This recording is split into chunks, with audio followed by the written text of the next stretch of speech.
My fellow Americans, welcome to The Celluloid President, the podcast about American presidents on film. Today we're discussing Unfrosted, Jerry Seinfeld's nostalgic look at 1960s pop culture, the impact of branding, and the Kennedy administration. We are go for launch. On a three, two, one. Liftoff. I believe we have split the atom of breakfast. In the early 1960s, the American morning was defined by milk and cereal. And the two undisputed giants of the cereal world were Kellogg's and Post. Major news from the breakfast world. The Post Cereal Company has reportedly invented a shelf-stable fruit pastry breakfast product. No. Yeah. Boy. I'm Gary Holmes, and joining me today via Zoom from California is Jim Robinson. Jim, when you were growing up, did you like your breakfast cereal soggy, a little wet around the edges, or dry? Well, when I was a kid, Gary, I was a soggy guy.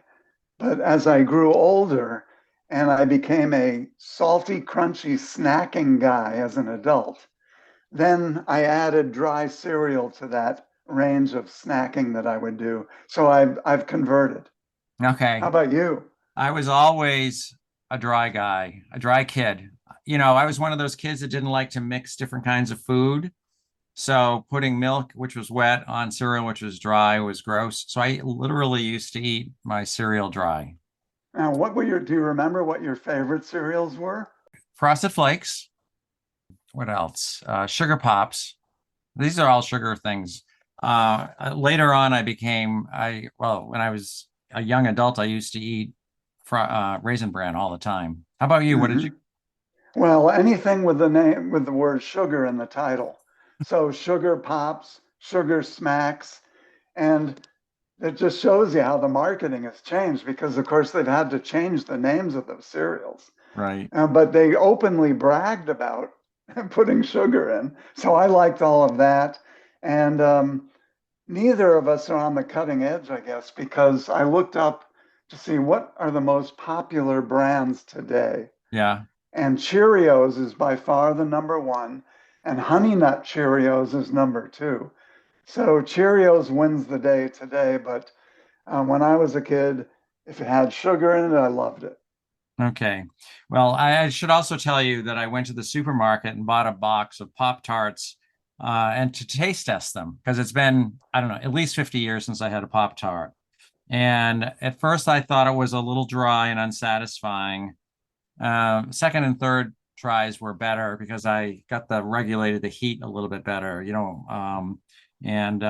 I'm back to understanding the appeal of those things, but you can only buy them in boxes of 8 now. I've got 2 more left, which I'll save for a special occasion. Did you ever? When was the last time you had Pop Tarts? Well, I only remember having them once or twice Yeah. in my life. I mean, we didn't have supplies of those in our household.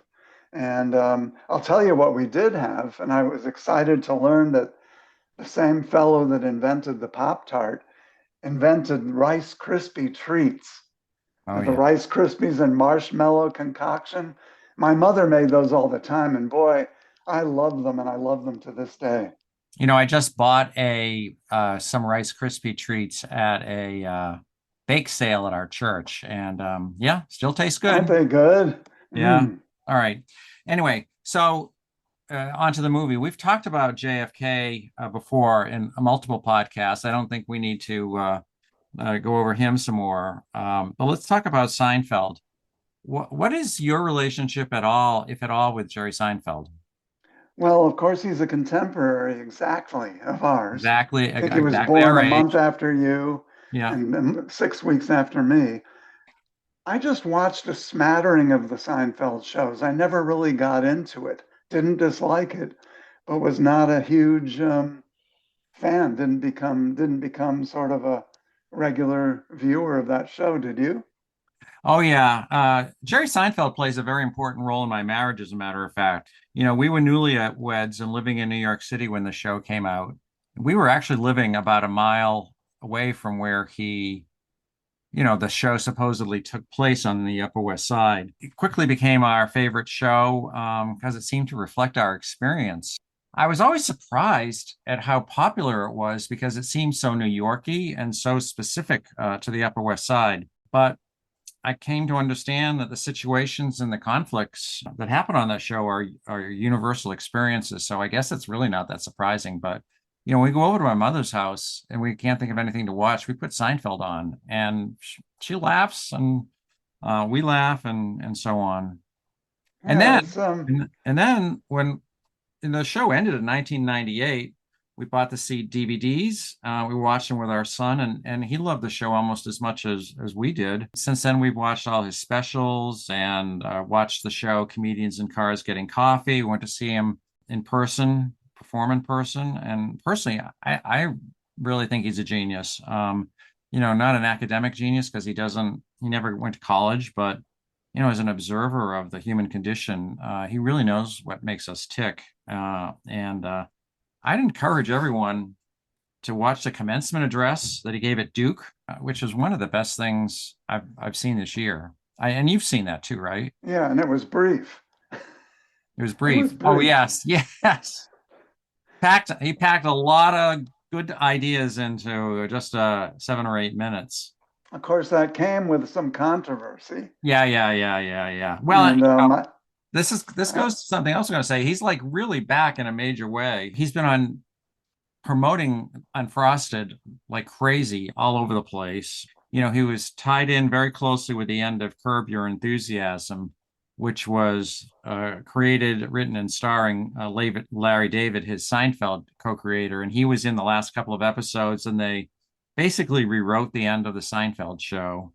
And so between Unfrosted, Curb, Duke, and his controversies, which we can talk about here or later, he's actually on the verge of being overexposed 25 years after the show ended.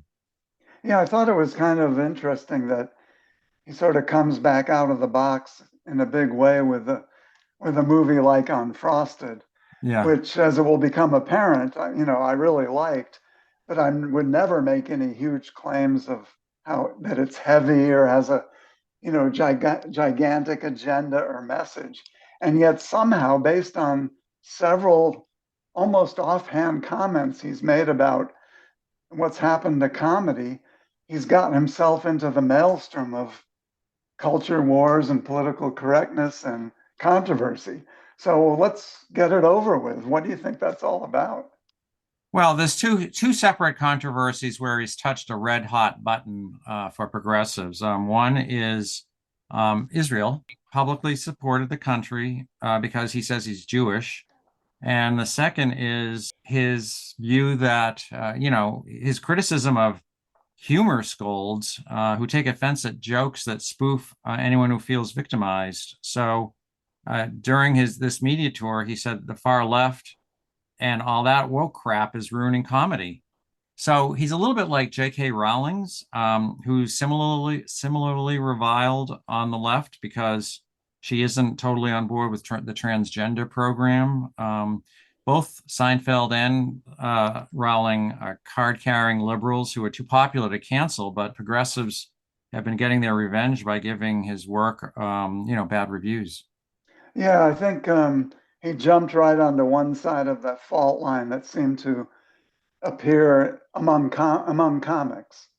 And I noticed recently that Bill Burr, who plays JFK in this Right. movie, has jumped on sort of on the Jerry Seinfeld side and has gotten into some hot water, even though he is also a liberal. And then how is it? What's her full name? Dreyfus, Julie. Julia Louis-Dreyfus, yeah. Yes, she's jumped on the other side Right, and right. criticized Jerry Seinfeld. Oh, I So didn't it see seems that. like, yeah, so it seems like, gently. It Yeah, wasn't harsh. It seems like to even talk about the direction comedy should be headed, you by definition then jump into political controversy. right. So even those that say politics shouldn't matter that much in comedy get drawn into politics. It's crazy. Speaking of, I want to talk about one thing about Jerry Seinfeld's or the show Seinfeld's influence. You know, the show was really amazing in the number of phrases it introduced into the culture. I don't know if you're familiar with any of these, and you don't watch the show, but maybe you've heard of them separately. Close talking, yada yada yada, Oh serenity, yeah. serenity now, double dipping, which is when you dip your chip into the guacamole two times. Regifting, spongeworthy, shrinkage. Not that there's anything wrong with it. Master of my domain, schmoopy. Any of those familiar to you? Several of them, yes, but that's really remarkable. I will say None? one other thing about the Duke speech, because it brought to the fore, when he made the commencement speech, it brought Yeah, to the fore the debates over free speech and what constitutes free speech, and are you allowing free speech when you take such actions as to prevent somebody else from speaking. right. And I actually thought that the students who walked out of their commencement prior to Jerry Seinfeld giving his speech had sort of the right approach, even though I completely disagree with them, Yeah, both on walking out and on their position on the issue. Instead of disrupting the speech, they left beforehand and made their yeah, demonstration and got their applause from people around them, and it was done. So I yeah. thought that was actually a good compromise, if you will. Well, yeah. I mean, if you can't stand to listen to someone else's opinion that doesn't agree with totally with yours, it's better to walk out than to try and shout them down. I agree with that. All right. Well, let's talk about the movie itself. It's Yeah, it's your turn, right? my turn to do the summary. Good luck. This was very difficult. Yeah, the movie is 2 hours shorter than the last one we watched, Kills of the Flower Moon, but it has twice as much plot. So when I'm just summarizing this, I'm going to have to leave out many key story elements. So it's 1963 in Battle Creek, Michigan, a town, by the way, that I thought was a myth when I was growing up. Seinfeld plays Bob Cabana, the head of development at Kellogg's. He learns that Kellogg's bitter rival, Post Cereal, is about to launch a new product, a toasted breakfast pastry that could shake up the cereal market. He convinces Edsel Kellogg, the heir to the Kellogg's throne, played by Jim Gaffigan, to rehire a genius but eccentric breakfast inventor, played by Melissa McCarthy, who is currently working for NASA on the moon launch. She agrees because, well, breakfast cereal is more important than putting a man on the moon, which she concedes is not going to happen anyway. There are a lot of shenanigans involving Marjorie Post, the heir to the Post throne, and we yada, yada, yada through the actual invention of the breakfast pastries. To thwart Post, Bob Cabana visits a shady sugar baron in Puerto Rico and corners the sugar market. In response, Marjorie Post flies to Russia and cuts a deal with Nikita Khrushchev to sell her some Cuban sugar. In response to that, the Kellogg's team is summoned to the Oval Office to meet JFK, who's worried about a communist breakfast. Meanwhile, there are two other complications. First, Big Milk is unhappy that a breakfast product that doesn't require milk might cut into their profits. And second, the brand mascots, led by Tony the Tiger, think they are underappreciated and are worried about their jobs because the new pastry won't need a mascot. So in the end, it all comes down to branding. Post names their product Country Squares, and Kellogg's, which was going to call them Trat Pops, changes it to Pop Tart when an impaired Walter Cronkite reads the name backwards. Pop Tarts is such a powerful name that it sweeps the competition. As the movie ends, the golden age of post-war America is coming to an end. The Melissa McCarthy character becomes a hippie and invents granola. JFK is assassinated by the milk cartel because he'd ordered his brother, the attorney general, to investigate them. And Bob Cabana himself is the target of an assassination plot by Andy Warhol because Pop Tarts is too much like pop art. So that's a pretty long summary, but you would not believe how much I left out. Can you repeat that? No, I mean that. I think that was a great summary because it shows just how packed full of comedic bits, of farcical reinterpretations of history that this movie represents. And I've seen it twice. I don't know how many times you've seen it. And the second time, I got so much more out of it than the first time. And I have no doubt that if I saw it a third time, I'd get even more out of it. I saw it 3 times, to be honest with you. I saw it once the day it came out. I saw it a second time with Meg because we thought it was so funny. And then after we agreed to do this, I watched it a third time to try. I actually attempted to take notes, and it was so much happening so fast I couldn't keep up that I eventually had to go to the script, which I found online. How was it So received? we usually talk about the reception and box office, but it's only available on Netflix, so there were no box office numbers. It did debut as the number one movie on Netflix, and at the time, it was the fourth largest movie debut on Netflix this year, which is, pretty good, but it wasn't as big a hit as you'd expect, or at least not as big a hit as I expected, considering how omnipresent Jerry Seinfeld was everywhere. It received mixed reviews at best and pretty lousy ratings on Rotten Tomatoes. And sometimes I wonder if I'm living in an alternate universe because I laughed from start to finish. What do you think's going on? Well, two things. First of all, it's such a nostalgia triggering movie for Yeah. people, for boomers, for people of our age. I mean, there are so many references to so many different minor and important aspects of our lives when we were kids.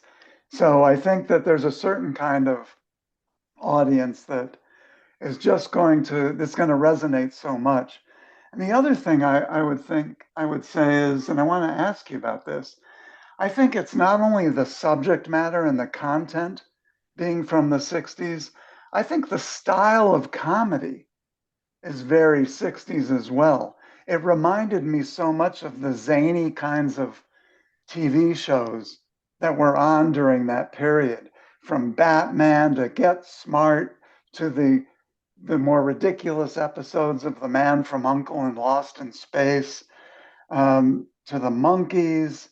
In other words, the style of comedy showing absurd scenarios and situations. And you once told me that you didn't really like that kind of TV show from the 60s, that the 60s were not your favorite period for television, especially sitcoms. And I'm wondering if, what your thoughts are on about the style of comedy and presentation in this movie and how that squares up with your overall preferences. That's an interesting point. I will say, first of all, that when I was a kid, I certainly loved Batman, Man from Uncle, the Monkees, watched all those shows. It's only when I went back and looked at them as an adult, that I thought they were kind of crude and not really that funny. I see your point that it is definitely an absurdist movie. There's a lot of exaggerations, and of course, as you pointed out, Jerry Seinfeld is exactly our age. And I think he's probably working off of that, but bringing a much deeper sophistication to the movie than those TV shows did. This wasn't as frantic as the Monkees. Like a show like the Monkees, they would speed, speed, speed, speed for no good reason, and they weren't that funny. I mean, they really they couldn't be Yeah. because they were churning these things out once a week, and a movie like this has been obviously worked on by multiple really genius. Jerry Seinfeld is famous for pruning down his act to make it as funny as it can be. So I think yeah, that's my thought. Yeah, I think the other thing that explains the divide and the reaction is that all of this 60s content and 60s stylistic was for the purpose of what? Nothing heavy, no big agenda, more really almost escapism. Just a sit back and laugh kind of thing. It's not like a Doctor Strangelove, which was also a hilarious movie, Right. but which had much larger ambitions and much larger points to make. Yeah. And some Well, people, even the Barbie movie that we've discussed, people, including you, were really into the bigger themes that it was probing. And this movie does not really. There's some very interesting social commentary that we'll get to, but Right. it's not really probing the big issues. No. So I did. I think you're right about the generational issue. I think that's key. I asked my Facebook friends what they thought about it, and almost everyone our age thought it was hilarious. They were the ones who were slightly younger thought it was funny, but basically only okay. One of my Facebook friends said she tried to watch it twice but couldn't get into it, but that her parents watched it and loved it. Yeah, Um, my son heard from social media that it was bad and hasn't watched it, even though we're a big Seinfeld family. The one millennial I know who did watch it was the music director at my church, and he thought it was very funny. So I I think think, maybe it's not snarky, and isn't a lot of today's comedy done with an arched eyebrow and a yeah, snark, yeah, and yeah. this is not. But I'll tell you, I think when we talked about those political controversies, I think he really suffered from that because critics are younger and the progressive. I think a lot of them were offended by his commentary about woke humor and shutting that down. And I did go and read some of the Rotten Tomatoes reviews that were 2 and 3 stars, and none of them mentioned that. But I have a feeling there's an underlying sense that he's out of touch with what's going on, and they penalized him for it. Yeah, I think you're right, but it can't be proven. Can't be proven because, as I said, and also the whole thing with Israel and the anti-Semitism, I think that had an impact as well, Well, on yeah, some of them are even bringing his wife into things, yeah. who's a very, very fervent supporter of Israel and Israeli causes.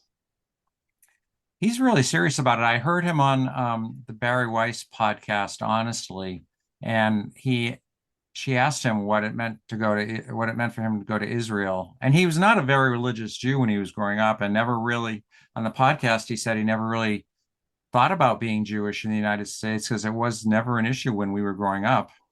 And she asked him what it was like to go to Israel, and he was so choked up he couldn't talk. I never thought I'd see Jerry Seinfeld so serious that he expressed emotion. All right, well, who would you recommend the movie to? Well, boomers, boomers, boomers. Yeah, That's the obvious one. I think also a lot of people that are maybe a generation after the boomers or two even like Jerry Seinfeld, love the show. And so I think fans of Jerry Seinfeld. And then those who are interested in just to sit back and chuckle and chortle and laugh at a movie. And it's a movie that's not age dependent. I mean, it's not filthy, and there's some suggestiveness, but it's on PG-13, so the whole family can watch it basically. is a whole family kind of movie. So let's talk about what we liked specifically. I think I think it really succeeded in evoking, that time period. So that's one thing.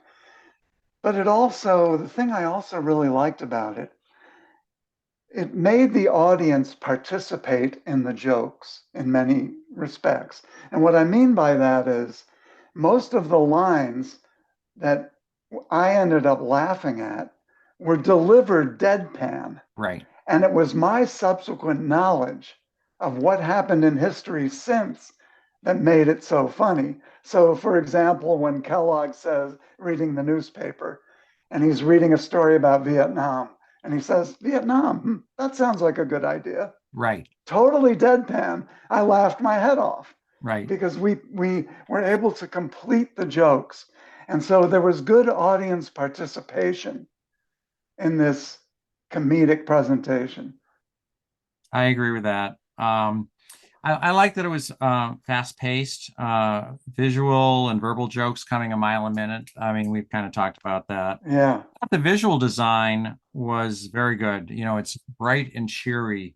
like our romanticized view of the 60s. Again, we're talking about the early 60s, not the later 60s, but Right. I obviously loved all the pop culture references. I thought the set designer really deserves kudos because some of Yeah. those sets, right down to the most minute details of the early 60s lifestyle and the way the kitchens looked and all that were fantastic. I liked that it didn't rely heavily on music, popular music to evoke Right. nostalgia. Some of those songs that they played are not even 60 songs. Like That Spirit in the Sky. Spirit in the Sky, Yeah. Rebel Rebel, exactly. And I always think that's a cheap ploy to get your emotions going is to have a very specific song from that particular year. So I thought Yeah. that was clever.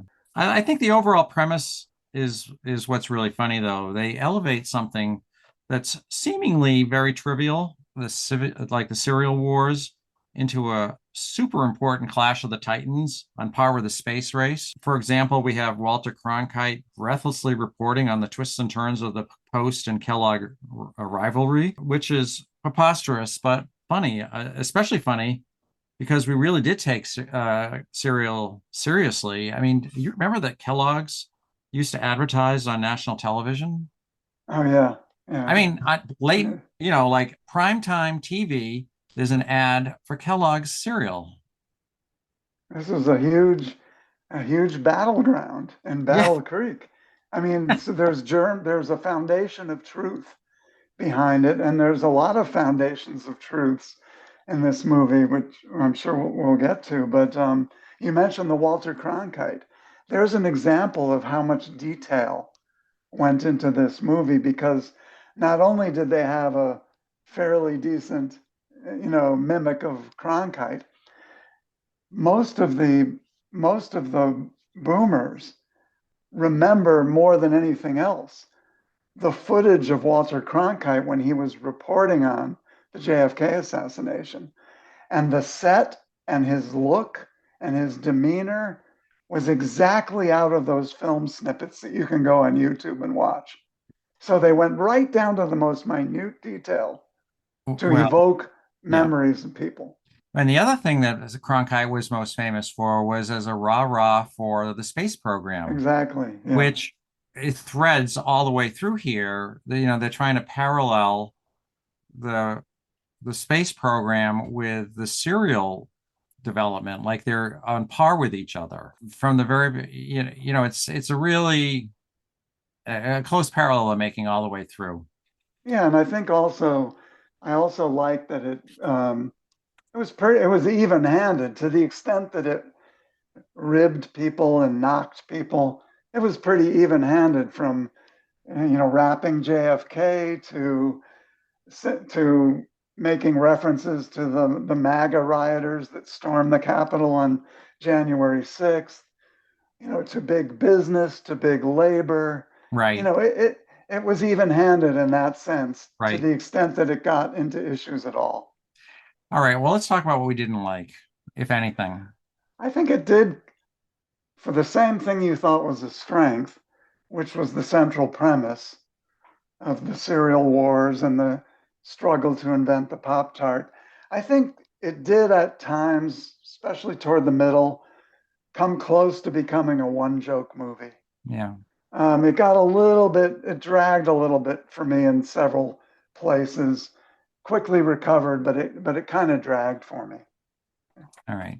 So one thing that I mean, it's very, I had to dig kind of deep to find things I didn't like about it. I would say it was a little distracting in having so many characters played by well-known comedians. My wife and I spent practically the whole time saying, "Who's that? Who's that guy?" Yes. That was the guy that was on that show because we couldn't really, focus on the movie because we were trying to figure out like, oh, that's such and such. So that was a little bit of a problem. The other thing is, and maybe you can explain this. I didn't really understand the brackets put around this movie of the young kid that was running away Oh and yeah, came into the diner and Jerry Seinfeld told him the story of the Pop Tarts, and then it ended with his parents finding him. Um, I don't. I guess they felt they needed some device to explain why the story was being told, but I don't think that really worked. And frankly, was that supposed to be in the early 60s as well? I And think if so, why was it an Asian kid, to be blunt? my guess is that he's trying to evoke a way of storytelling it's old fashioned because Okay. that you said. I know I've seen movies like that where I'm gonna tell you a story and it just sort of set it up. And also it was a very Norman Rockwell kind of setting, kid running away and parents. It's very innocent and cute kind of thing. And so I think that's probably what he was going for. And as for the Asian kid, I just think that it makes it it's unexpected, which makes Yeah, it it was. a little bit Yeah, I funnier. mean, you would have expected a Jerry Mathers lookalike kid, Right. and Beaver did run away from home like that once, and had to be retrieved. But I in the mean, way that would have made it a little bit too much of a cliche.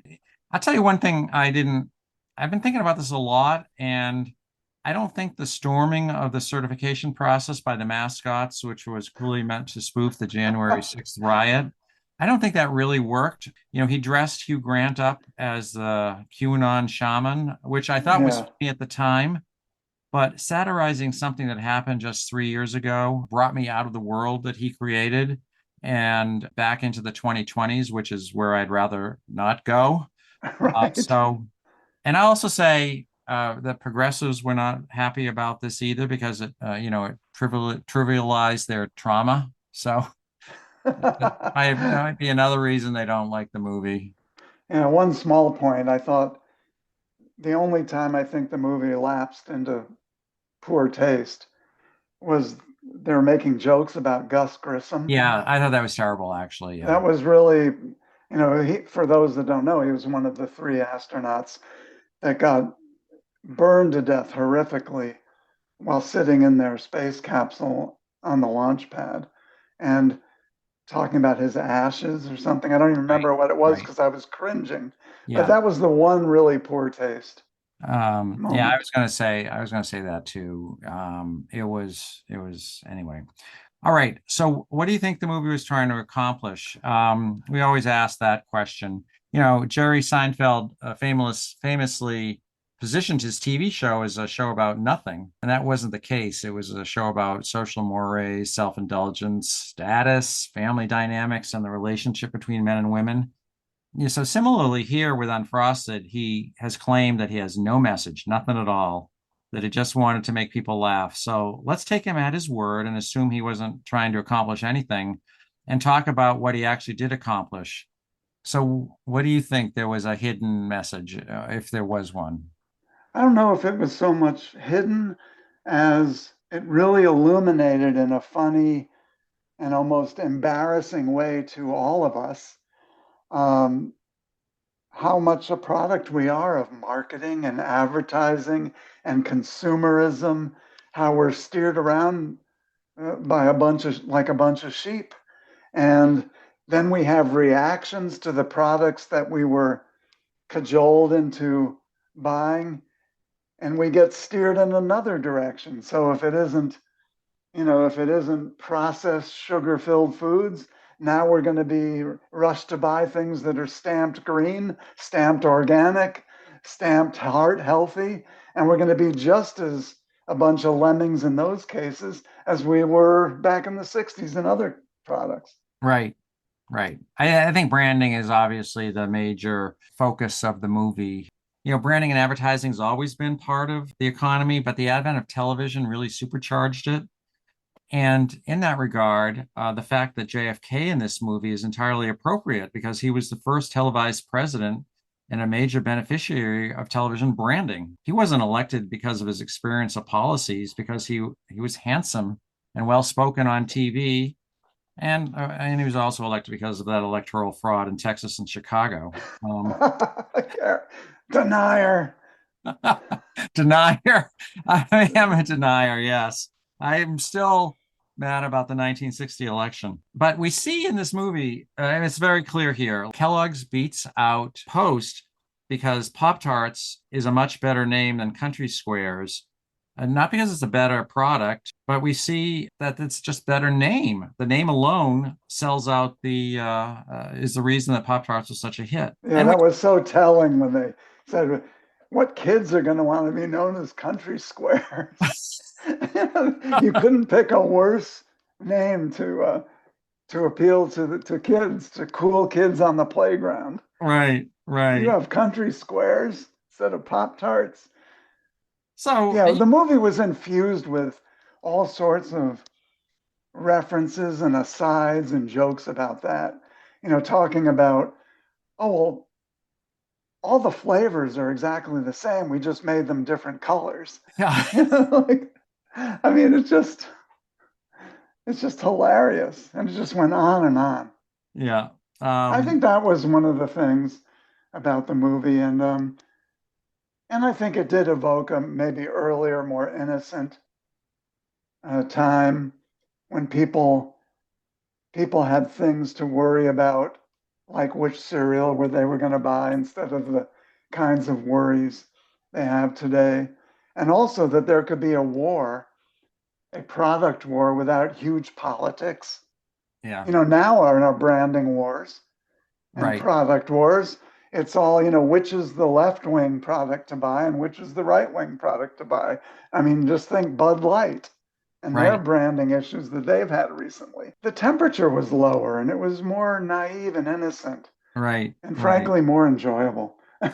Another theme that I realized was in this movie is, and I had to watch it 3 times to figure this out. You're probably gonna tell me I'm crazy here, but the role that anti-competitive self-interest plays in the economy. We take it for granted that in the free market there's competition between companies as they try to make money by selling the best product at the cheapest price. And that's over and above board competition. But here we have the milk cartel, which is so determined to hold on to their special position in the market that they physically threaten Kellogg's employees. I think that obviously they stand in for big labor, which has always tried to keep pay artificially high.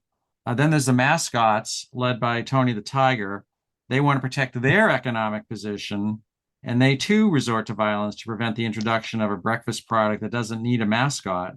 And so, going back to the Luddites in 18th century England who tried to prevent the introduction of mechanical looms, there have always been self interests who want to prevent progress. And I know it's a little ridiculous to lay these heavy themes on a silly movie, but seeing the reality play out in a ridiculous way is what makes it funny. Yeah, no, I think it's all there. And again, it's not done heavy-handed. It's not you can absorb that theme or not absorb it and still like the movie.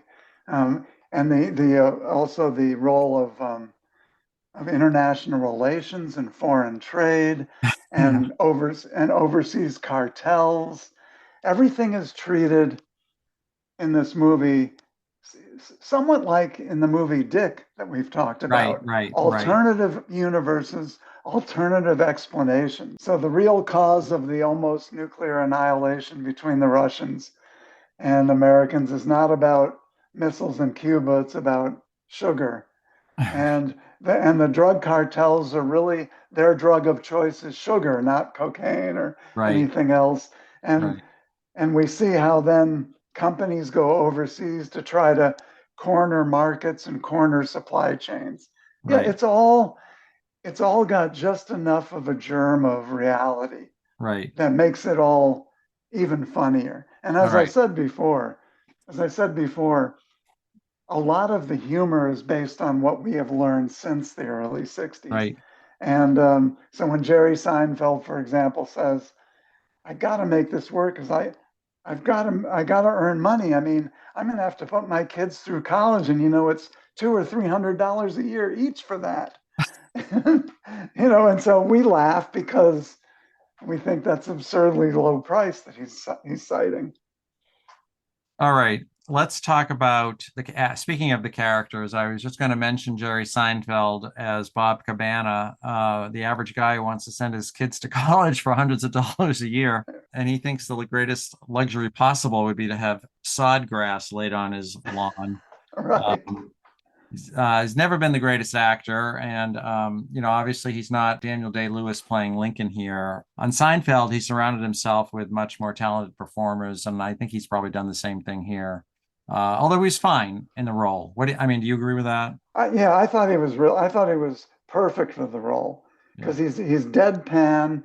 He's at the center of a maelstrom as yeah, things go on around him, and his deadpan comments, which end up being funny based on how the other characters react to him and what we know happened since, as I mentioned, and his reaction shots. I think it's.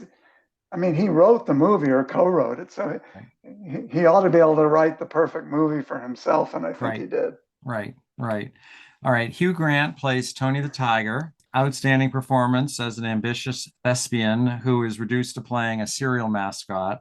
He played Lear, um, a little bit like the real Hugh Grant, who came to fame as a rom-com heartthrob, but wanted to be taken seriously as a real actor. Well, just that voice Yeah, is worth the price of admission. The way he spoke his lines was so good. I mean, I haven't seen him in all that much. I remember him. My image of him is when he was younger. yeah. So I had to say, "Oh yeah, that's Hugh Grant." But just the lines that he spoke are so good. All right. We already mentioned that Bill Burr was JFK. He's also one of these comedians that's always on the verge of being canceled because of his retrograde, reality-based opinions.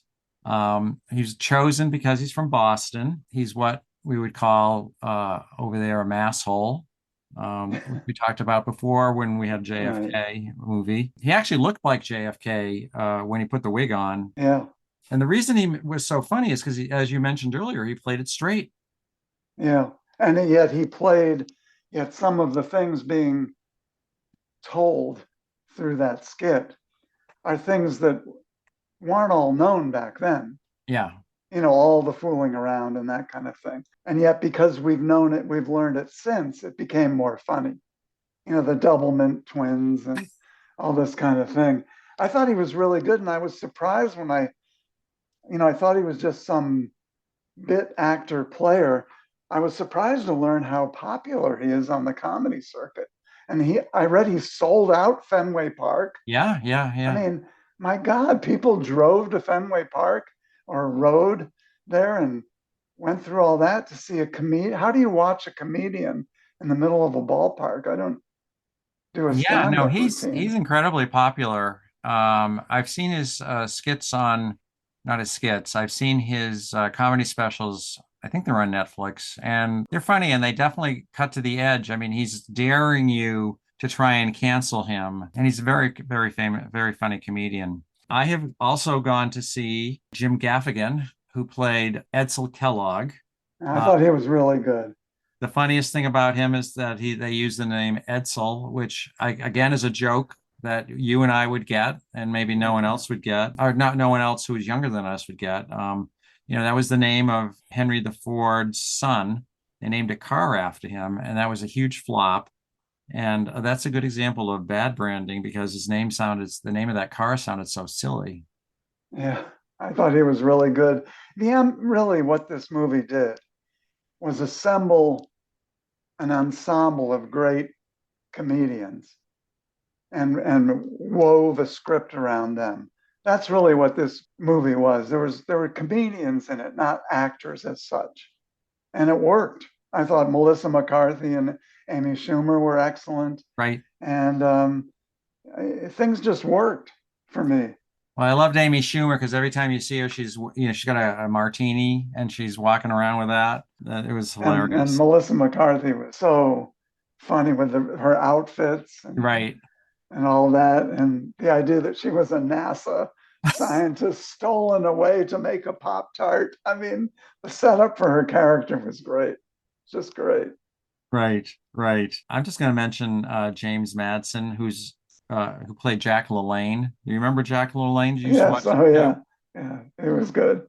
Jack LaLanne, for people who don't know this, was the first exercise Workout guru or something. guru. Yeah, he had his own show where he used to do calisthenics on TV. James Madsen is a serious kind of mostly a serious actor, but he's very funny here.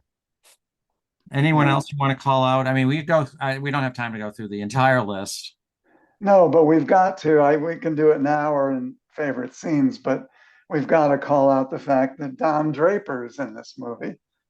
And All right. yeah, and the two top characters of Mad Men are in this movie, recreating the role they would have played going in to make an advertising pitch to the cereal makers. And I just thought it was a spot on, devastating takedown of Mad Men Right. itself, of the Right. show itself.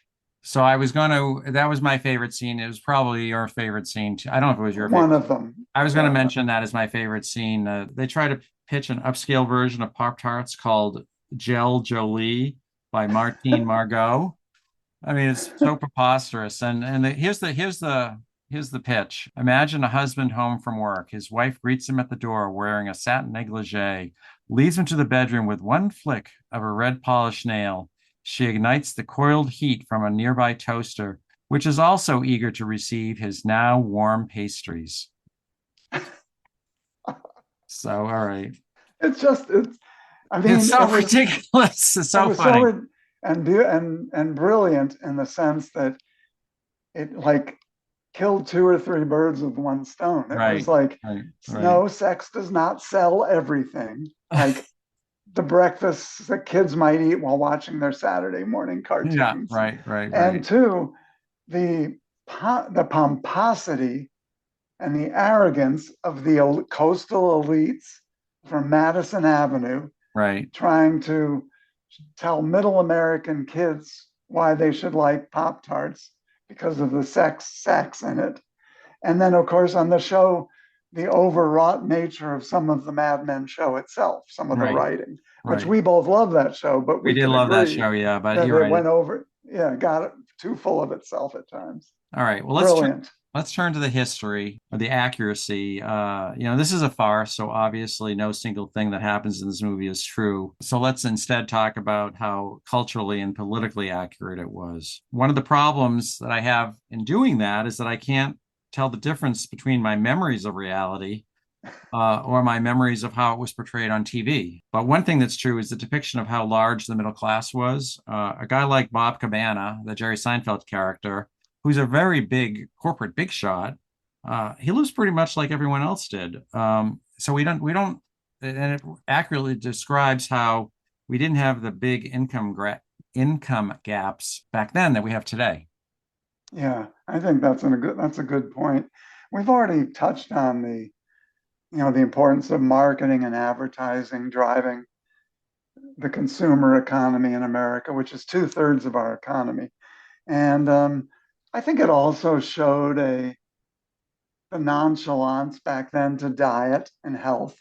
Oh God, yes. I mean, we were less sensitive to all that. And the consumption of the sugar and, people hardly ever even checking their blood pressure or their sugar levels. I mean, it just wasn't done. Was People could go smoking. years, yeah, smoking. People go years and years and years having high blood pressure and then finding out about it. I mean, Right, it was, and without being able to pop a little pill to miraculously cure their cholesterol, their high blood pressure. So, I mean, it was a more carefree time, but also careless time. And I right. think it did a good job evoking that. That's exactly right. When they get into the car, there's no seat belts, all that kind of stuff. Beyond that, I don't know how much. I just thought that the visual and sensory and referencing depiction of that time period really rang true for me in many respects. Well, and what you're really kind of saying too is that, what really rings true is the sense of immense possibility that we all felt back then, that we were moving forward into a brighter future. And I think the reason the baby boom likes it is because it's a slightly enhanced version of the 60s, but to millennials, it seems like a ridiculous fantasy, that everyone Yeah. was so cheery. And I think we probably weren't all that cheery. I mean, life went on for everyone like it does now, but looking back, it really did seem so much more.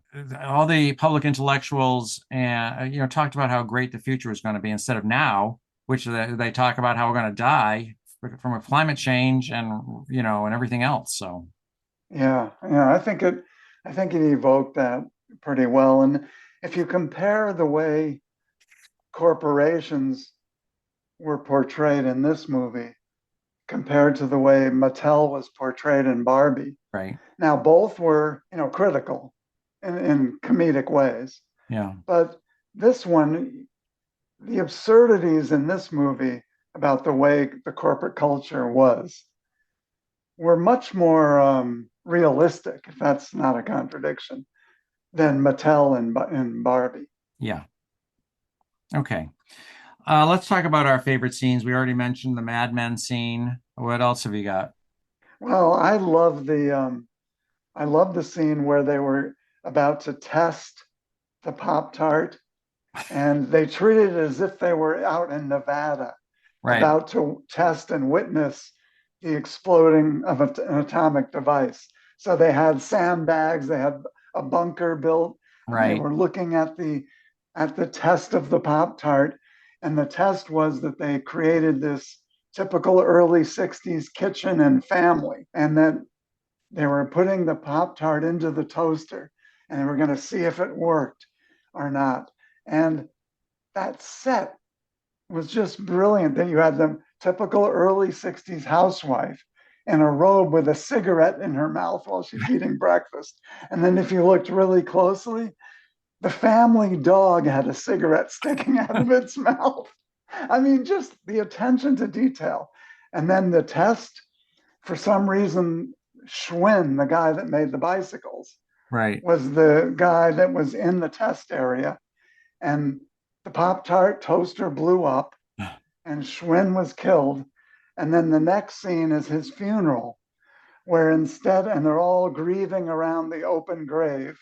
And instead of throwing flowers into the grave and maybe ashes or dirt, they're throwing cereal, milk, and then one of the grieving, crying her eyes out mourners was slicing a banana into the open grave. And Well, they gave him it's full hard to cereal. explain. They gave Full him full cereal. cereal honors. Yeah, it's hard to explain, but the whole scenario is just so hilarious. I love that. Yeah. All right. How about you? The JFK scene, I laughed at least 10 times in 3 minutes Yeah. when he wants them to name his cereal Jackie O's because Yes. you know who sang happy birthday to him, which we all know is Marilyn Monroe. When he says that John could have drawn a better prototype than they did, and he thinks there's something wrong with him. Um, Yeah. when he asked them, and when they ask him for help, he says, "Didn't I say in my inaugural address, ask not?" Right. Um, and when he's told that the Doublemint twins are there in their outfits, he says he's going to see them for an executive privilege, but not before checking to see if Jackie is out buying some hats. So it's all. I mean, it's just like bing, bing, bing, bing, bing, one joke after Yeah. another. That scene was only about 2.5 minutes long, and it just was packed. Yeah, I thought it was really good. And since Jerry Seinfeld was absconded to the White House and he had just been kidnapped by the milk cartel, Right. he had to borrow a set of clothes in the White House to meet the president, and so he had William Howard Taft's suit on, which is of course about 8 sizes too big for him.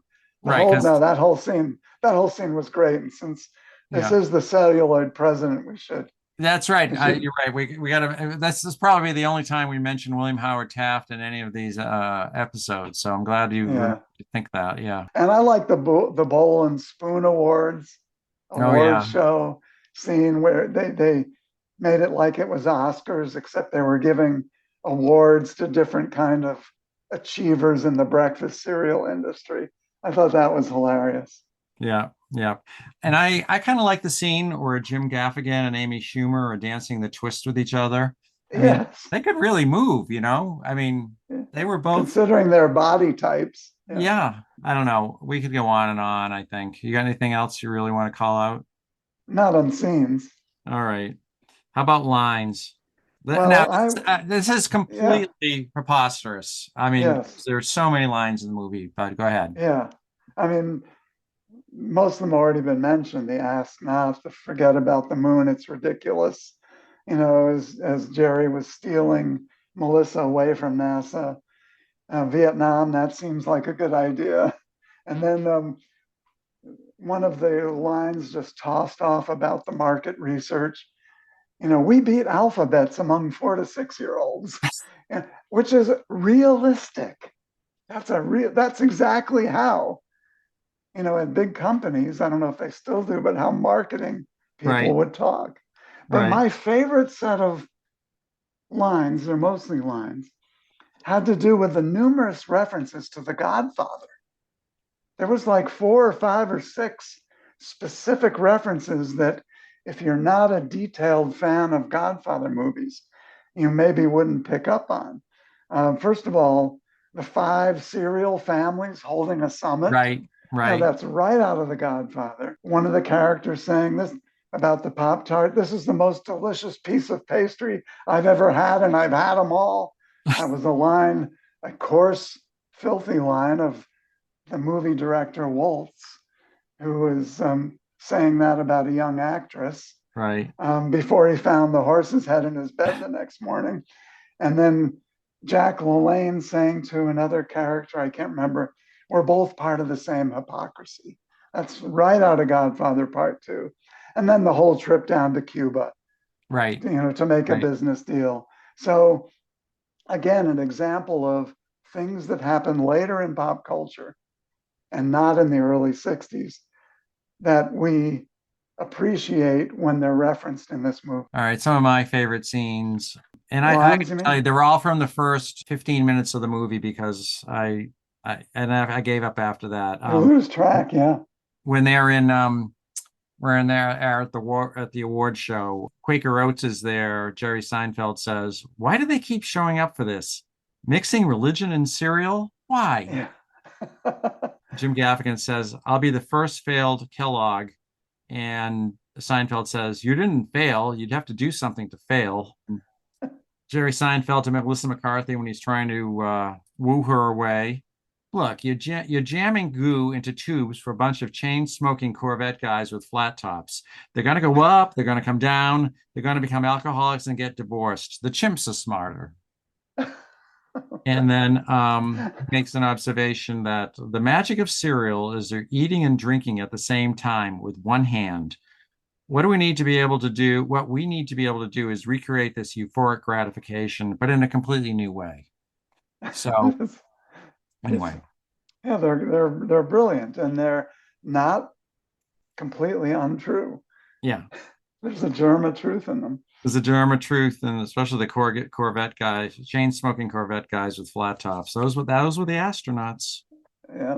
Okay, relevance to politics and society today. We've kind of talked about that. I go back to the power of branding and advertising, controlling the narrative, and power of propaganda and disinformation. We see in the movie how television became a powerful tool for that in the 50s and 60s. It's even worse now with social media. Yeah, well, it's worse, but it's also different, isn't it? I mean, there's such a multiplicity now Right, of who's going to influence us, who's going to make us want to follow their brands. People have brands now. right, Influencers on YouTube and TikTok make millions and millions of dollars a year by having a brand. And I'm sure that consumers like to think that they're more sophisticated now. But are we really? I think that's a very interesting question. It's much harder for single mega advertising firms and single mega corporations to control their image and brand. You've got word of mouth that's been put into hyperdrive online.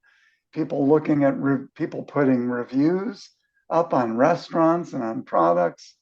And it's a lot more complicated now, but I'm not so sure that today's consumer is any more sophisticated or any less susceptible to following the leader, quote unquote, than he or she was back then. Well, I know. I mean, I had an experience. I had to go buy some barbecue sauce last week, and I go to the supermarket, and there's a $10 bottle, a $4 bottle, and a $3 bottle. And I'm trying to think, like, what's the difference? The $4 bottle, the $10 bottle is much better designed, and it looks upscale. And maybe it's tastier, I don't know, but it's probably still just sugar and vinegar. And $4 bottle was Kraft, so that's a brand name that I was Mm-hmm. familiar with. And the $3 bottle was something that was cheap. So I ended up buying the cheap one. But still, I thought about it. It's like, I really wanted to buy that $10 one because I felt like I'd have a better experience with my barbecue sauce with that more expensive brand. But me, I'm cheap, so I went for Yeah. the $2 one, the Well, if we Acme brand. All well, right. I think finally, if we have to mention in terms of relevance today, is that the breakfast industry today is still huge. Oh It's yeah. huge. 283 million Americans eat cereal every single day. 76 million Americans eat Pop Tarts every single day. What? Yes, 3 billion Pop Tarts sold annually in this country. Jerry Seinfeld, in making a movie about the early 60s, was onto something when showing that there was really something to fight over, because there really is something to fight over. And I just looked those stats up. There's actually different kinds of statistics based on what kind of research there is, but we haven't even gotten into, what does McDonald's take on an annual basis for their breakfast items, or any of the other fast food joints. It's a huge battleground for marketing and for consumers. And that has not changed. It's probably accelerated. Well, I eat cereal in the morning. I eat granola, which I combine with my whole milk yogurt, plain yogurt, and blueberries. So healthy. I eat a healthy breakfast. The granola has some sugar in it, but do you eat a cereal in the morning? I haven't eaten cereal in decades, but Okay. I recently started because I've finally been browbeaten by people and doctors all around me to eat a healthier, more regular diet. Yeah. And so I just started eating it. I still like it basically dry, but with just a splash of non-fat milk. What That's what do it. you And eat? some blueberries. What do you eat? Pardon me? What are you eating when you eat I'm this? 70 years old. What do you think I eat? Raisin bran. Yeah, okay. I was gonna say. Need we say more? I would be the same. Absolutely. Yeah. All right. All right. If you're a high school teacher, would you assign this movie? No, it's not serious enough for the classroom, but I Yeah. would urge everyone to go home and get their moms and dads to all watch it together, because I think kids can appreciate it, because people still have strong opinions about breakfast. I think a kid, to be honest with you, I think a 10-year-old would probably like this movie better than a 25-year-old. I think Yeah, I just don't think the sense of humor works for millennials. All right. What's your grade? I could be torn between A minus and A. I'm going to go with A minus. All I right. thought it was really good. I'm gonna go with an A. I mean, if I Good. watched the movie 3 times, then would certainly enjoy it a fourth time. I think that deserves an A. All right. Any final words on this before we wrap it up? No, I think we've beaten cereal into the ground and Pop Tarts. Beat it into mush. Yes. Yeah. So I'll just say, just to remind everyone that our podcast is available on Apple, Spotify, Amazon, and most podcast platforms. You can subscribe there, which I would appreciate if everyone did. Our next movie is going to be something completely different. It's going to be J. Edgar. starring Leonardo DiCaprio as J. Edgar Hoover, and that'll we'll see that in about a month or so. And anything more to say, Jim? No, it won't be as much fun as Unfrosted, but there'll be some serious issues and interesting things to talk about. Yeah, I've never seen it. I think you have, and I'm led to I believe have seen it. Eisenhower is in this movie. We've been desperate to find an Eisenhower movie, so this is the best we can do. So we'll see everyone next time. Bye bye. Kellogg's Pop-Tarts. Eat 'em in the morning, eat 'em in the evening. Kellogg's Pop-Tarts. Loads of flavors for big and little shavers. Kellogg's Pop-Tarts. Try chocolate fudge, chocolate vanilla cream too. Creamy frosting, both brand new. Try the ones with fruit inside. Real